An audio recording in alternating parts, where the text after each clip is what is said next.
No matter which bike you ride, which city you live in, or how much experience you have, the road always rewards attention, patience, and preparation. Let us ride with a calm and observant mindset.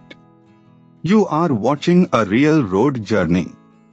This ride is not only about the destination.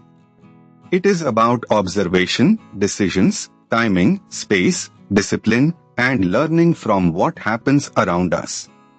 Whether you ride daily, travel occasionally, or simply enjoy road videos, there is always something useful to take from every kilometer.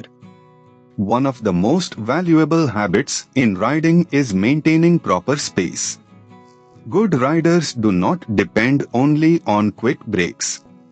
They depend on anticipation.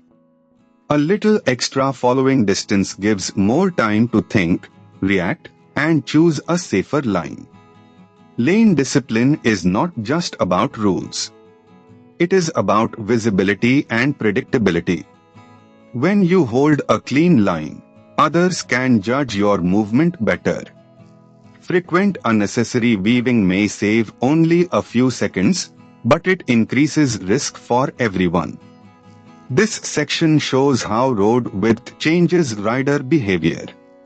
In Hyderabad, one thing that stands out is the rhythm of city movement. It changes how a rider should think about speed, lane choice, and attention. Roads may look familiar, but every area has its own behavior pattern. So if we summarize this ride, the key lessons are simple: keep space, read the road, stay visible, plan better, maintain the machine, and ride with patience. Skill is built in small repeated decisions, not only in rare dramatic moments. If this ride helped you notice even one thing differently, then the video has done its job. Safe riding is not about perfection. It is about learning early, learning often, and applying small improvements consistently.